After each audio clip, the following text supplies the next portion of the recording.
Yo, what's good, guys?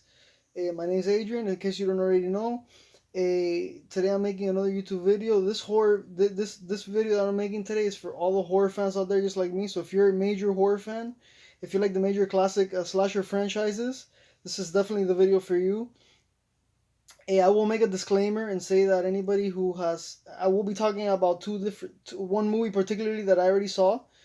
It's actually Halloween Kills, and then I'm going to be talking about the upcoming Scream movie that's coming out early next year. If you haven't already seen the Halloween Kills movie, it's been in theater for like 3 weeks. You should probably go see it. It's an awesome movie, but I will be talking about the movie here today and probably mentioning a couple important plot points and some things that you may not want to have ruined for you. So this is probably the moment for you to shut off the video and stop watching it if you don't want to have the movie ruined. If you've already seen the movie, then it doesn't really matter. But anyways, Halloween Kills is obviously a great movie. I'm sure you can see my fanatic right here, this shirt that I'm wearing. You know, it's inspired by the movie. It's a great movie. It takes place right after where the last movie in 2018 leaves off. Right after the part where Michael gets left to burn in the house. Obviously, that goes to shit when a shit ton of firefighters come to rescue him from the house, and then he goes apeshit and fucking kills every single one of those firefighters and goes on a fucking rampage through the town, basically killing every fucking person he sees in search of his long lost sister, Jamie Lee Curtis. Actually, Laurie Strode, which is played by Jamie Lee Curtis. I'm sorry for that.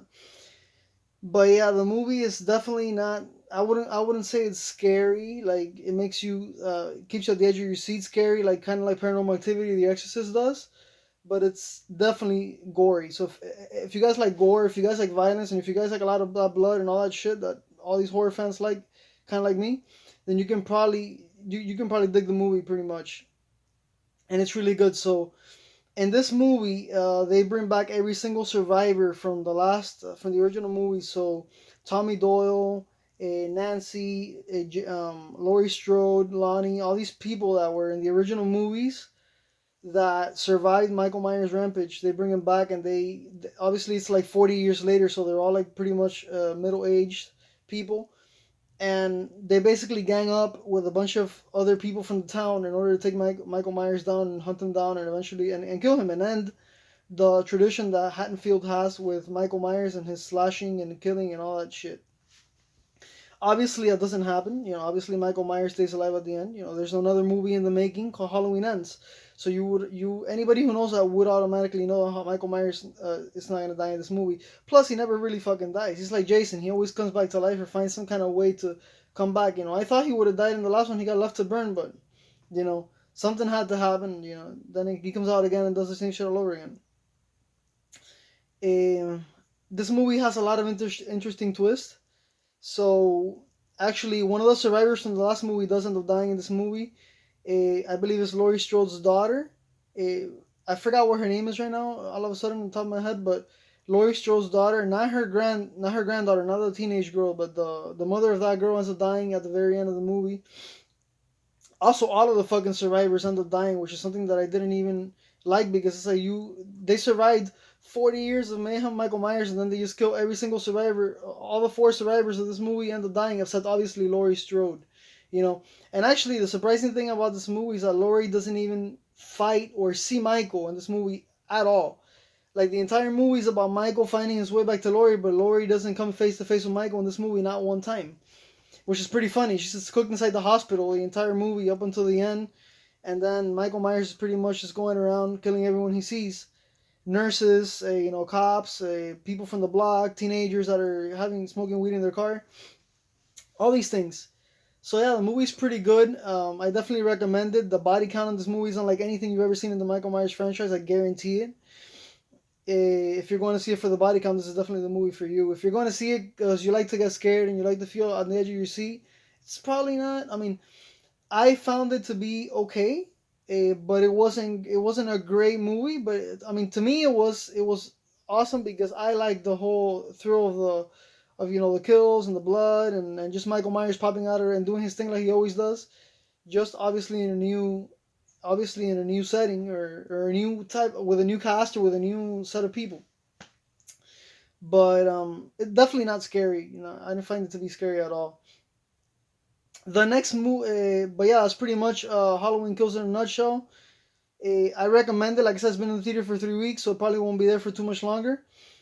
But overall, great. You know, guys, it's a great movie, guys. The next movie I want to talk about, it's a movie that obviously I have not seen because it has not came out yet, but it's coming out, I believe, very early next year, around January. I think January 15th, first couple weeks of January. It's Scream. It's a Scream reboot. It's the fifth installment in the Scream franchise. For anybody who's seen the first four films, you would know the amazing popular trio of people who always survives: Dewey, Gale, and Sydney. Okay, they're back in this movie. Obviously much older. They're back in this movie, and this time they're facing a completely different killer. And by what I understand from the trailer, it's the rules have changed, so it's a completely different setting, and the killer is gonna have a completely different motive and a reason why he or she, whoever it is doing what they're doing. The trailer looks very great. They also bring back the other survivor of the last movie, which is Judy Hicks, which is Deputy Dewey's partner, or I guess you can say ally at work. She is back in this movie. I'm not exactly sure what her role or what her stance is going to be here. I'm pretty sure she's still going to be a cop, but she is back, and I saw her in the trailer. Okay, they also have a completely different set of new cast and kids that are back in this movie. It looks though as if it's, I saw a name in the movie mentioned from like Liv McKenzie was the girl that she was one of the girls that survived in the Scream series, season 3. I don't know if you guys saw that. If you're a horror fan like me, you probably did see that already.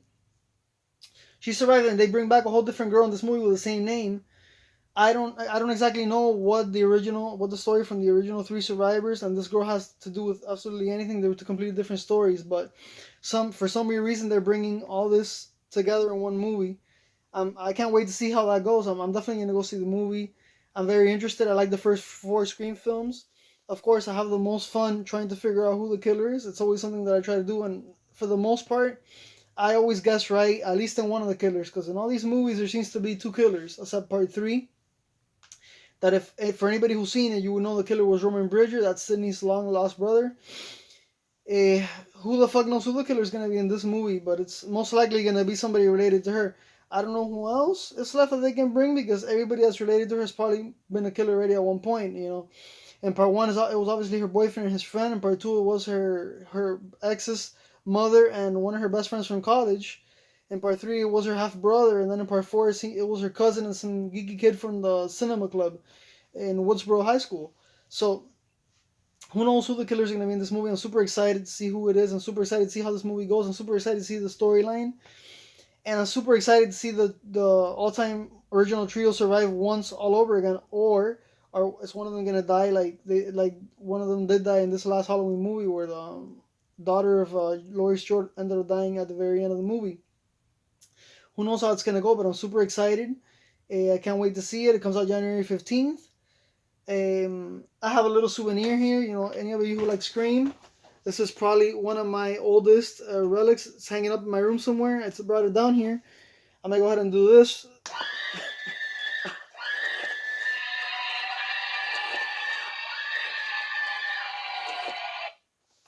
But anyways, yes. This is my movie review. This is what I'm talking about today, and thank you any of you who watched this video. I'll give a shout out to anybody who watches it. Please share my video. I'm pretty sure there's a lot of Screaming Halloween fans out there. I know I'm one. I know a lot of those personally. And I'll catch you on the theater January 15th to see Scream. And if you haven't already seen Halloween Kills, I strongly recommend it. Thank you guys, and God bless, and have a great day. Have a great night.